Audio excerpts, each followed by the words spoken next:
Hi everyone, I'm Marco Ciannavei, a carnivore zookeeper working at Parco Punta Verde in Italy. It's a very pleasure for me to be here to present this work on the story of animal training at the zoo. Before starting the presentation, I want to say two things. The first, I ask sorry for my very elementary English. I hope you will be able to understand all the presentation, and if you have any questions in the last slide, there is my email address, so you are able to write me some doubts. The second one is I ask a big thanks to my director that give me the opportunity to be here, and to all my colleagues, because this presentation is the result of a very hard and beautiful teamwork. So thanks to everybody, and now we will start with the presentation. Parco Zoo Punta Verde is a small zoo in the northeast of Italy, in the city of Lignano Sabbiadoro, on the coast of Adriatic Sea. Area is around 10 hectares, and we have around 1,000 animals of 100 species. The team is not so big. There is one director and one animal welfare supervisor, one vet, 8 zookeepers, 2 educators, 1 maintainer, and 2 gardeners. Also, these kind of figures are very important also for the training and for this presentation. When and why we started with training at the zoo. We started in 2016 with our male of giraffe, Django, because he had a problem with the overgrowth of the hoofs, as you can see in the two pictures. We started with hand feeding the animal, and we started with some simple training, target training and recall, but we didn't arrive to the results that helped him to cut and clean the hoofs. So in 2017 and 2018 we had 2 medical operations. We put the Django asleep, and after we clean and cut the hoofs. But in 2018 we started also a collaboration with the Animals Training Center and with Barbara Glass for build a training plan for Django, and in 2019, so in only 1 year of work, hard work, we were able to blend all the 4 legs of the animals, as you can see in the video, where Giuliano is blend the front leg of Django, and after we were able to clean all the hoofs. In this case, Giuliano is worked with a grid. Okay, he say hand, mano in Italian. He touch the hoofs, and now he start to use the grid to cut the hoof.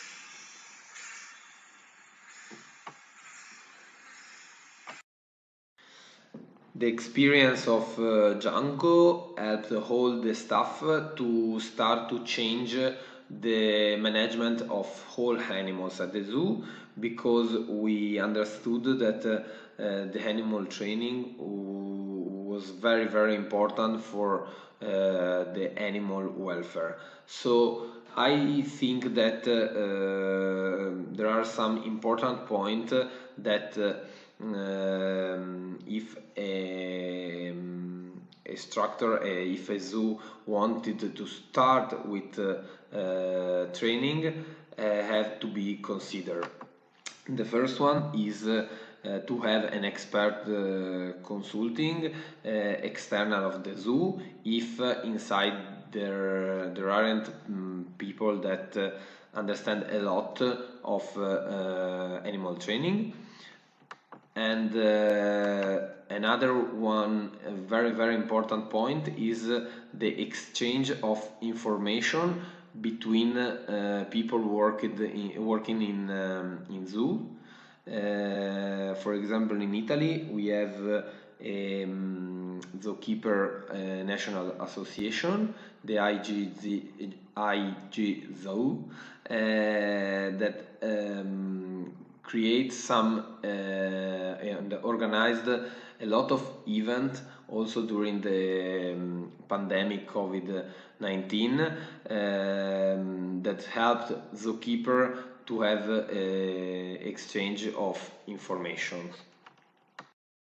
Another very important point is the importance of take note about all we do with animal every day. In this case is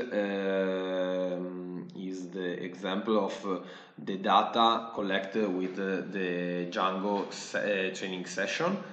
And this is very important because the keeper and all the staff have the possibility to understand also where he made error and try to learn from them. In our case, the director helped very much to to make an analysis of animals management routine to understand if there were some critical point of the management routine, and helped a lot also with the teamwork. The teamwork is very important if a zoo wanted to insert in the daily routine the animal training, because all the staff have to be able to help each other to have more time spending on animal training. Now I want to present you some of our example of training. We will start with recall. I think that recall is very important in a zoo because if there is some problem, there are some problem, the keeper have the possibility to close the animal, for example, in the inside enclosure when you want. And or if you want in a group of animals to see whole singular animal, or if you want to give some medicine or directly the food, the daily food only at one animal, you have the possibility to make it easier. This is the first example. This is the snow leopard recall. My colleague Matteo whistle, and after open the door. Our female camera come inside, and inside there is or some meat or also a simple enrichment. Another particular example of recall with the iguana. My colleague Julia, when she wants to see all the three animals in the enclosure, he put this sound with a stick against the dishes of vegetable, and after as you can see, all the animals arrive. This is our male, Godzilla, and after you can see that arrive also the other animal, one here and one here. Target training. I think that if an animal follow the zookeeper is very important for also for the control of weight or for the body control, or if we want to exchange the inside enclosure, and the target will be a stick or directly the hand of the zookeeper. There are 3 examples of target training at my zoo. This is the Uromastyx target training session. Julia used this stick with the red hand part. The Uromastyx follow it. Julia click and reinforce. This is our mountain lion male. I asked the animal to slide down. I whistle, I give the reward, and to jump on the cage if I want to control the claws or to the body, the whole body. Okay. Up and down.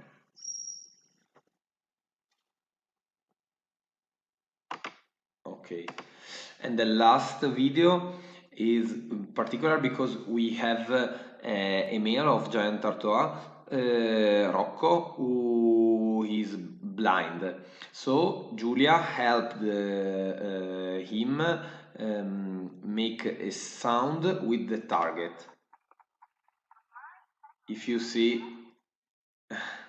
the target, Julia used the target against the ground, and Rocco followed this sound.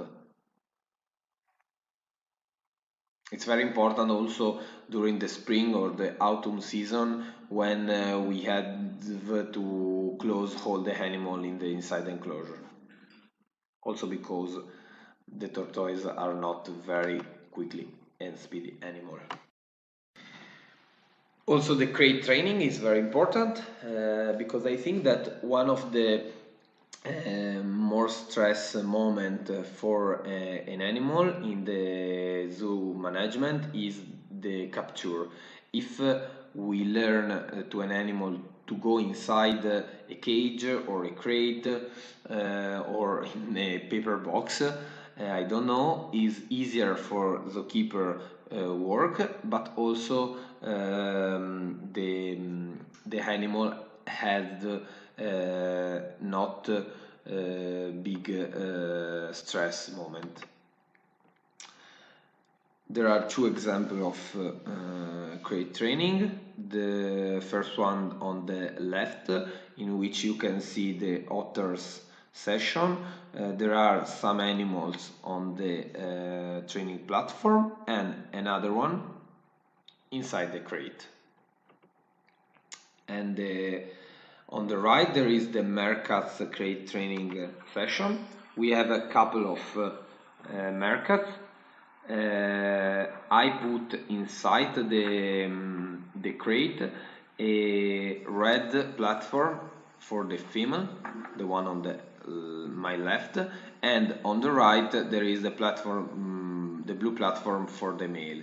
I put some insects inside the crate, and I give also to the male on the right, and the female come inside the crate.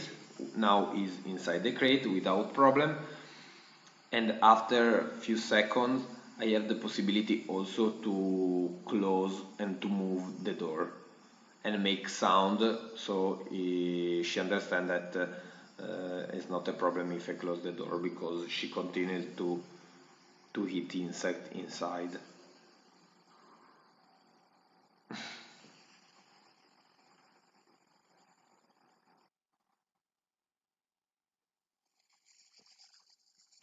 Okay.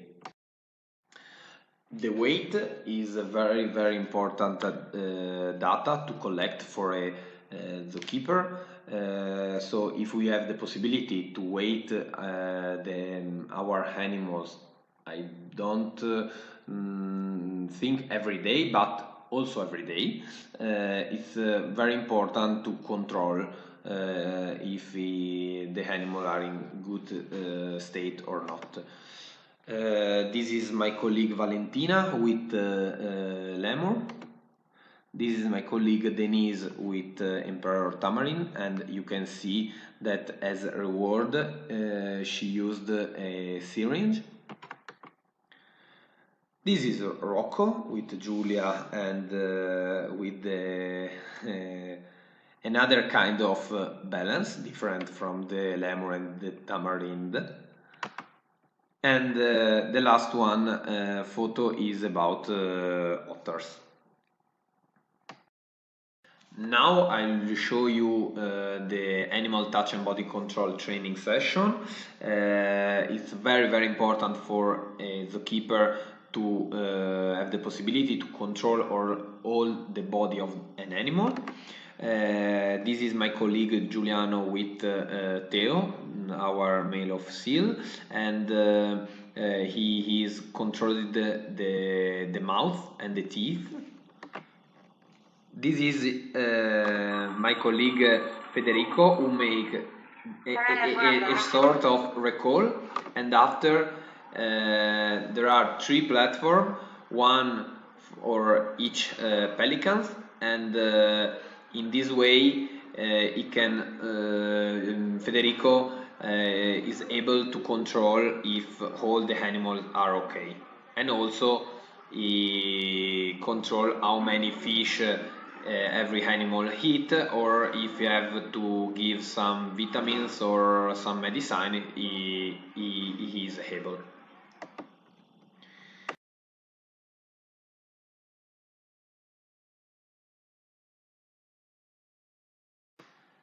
Another example is with meerkats. We created this kind of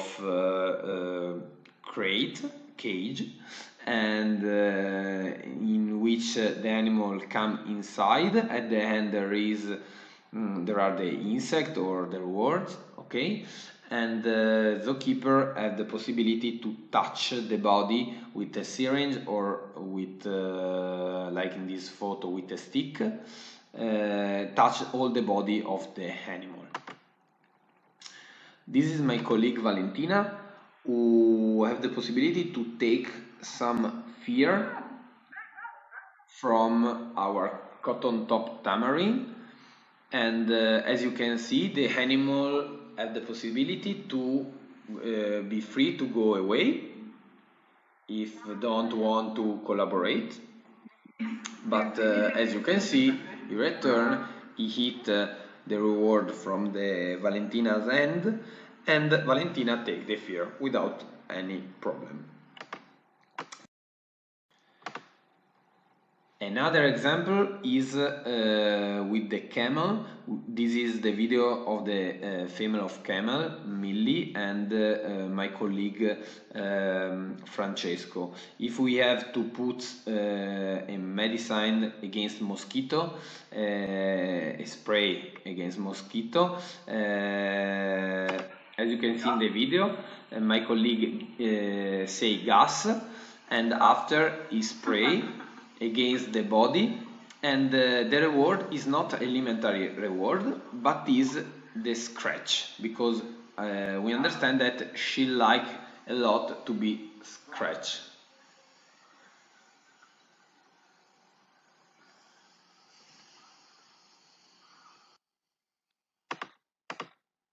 The last video is about lion, the female of lion training. I asked the animals to slide down with the target, okay, and after with a stick, at the end of the stick there is this syringe. I say touch, tocco in Italian, and after I touch the animal, I whistle and I give the meat.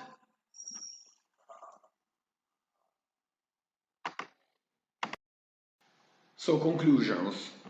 Training helps a lot every zookeeper to raise animal welfare and simplify animals' health state control, and so have more time to do other things, other important things, as cleaning, feeding, put enrichment, and have visitors talk. Training increase mental stimulation for all animals and for zookeeper. For example, every day that I come to the zoo, I try to think about something that I have to change to help animal and to help me in the daily routine. So it's a very important mental stimulation, and also to collaborate with education theme. We have to understand that if an educator have the possibility to say some important thing about the rule of and the goal of the zoo to the public, to the visitors, visitors take this information better if he had the possibility to see that animals inside the zoo are in a very good condition, and understand better, for example, the conservation idea, conservation rule of a zoo. If you see an animal happy and see all the love that the zookeeper and whole staff put inside in the everyday work. To have a good training plan and to put the animal training inside the daily routine is very important. Have a good team communication and a good teamwork, a strict chrono program of the day. No problem to ask an expert help if it's necessary. For example, our expert help a lot us to understand the theory of animal training, and helped us to put this theory inside our animals management. And yes, we never stop learning. It's very important to learn from our errors. And the most important thing about training is that make the keeper happy. So thanks to all the staff of Parco Punta Verde, a big thanks to my director Maria and my animal welfare supervisor Giulia, and to Barbara Glass. I say thank you for the attention. From me and from Kajal, one of the two females of Red Panda we have at the zoo. I'm so sorry for the English. And the last thing that I want to say is never underestimate the problem, act before it's too late. If you have any questions, write me or write to my park, and have a nice symposium.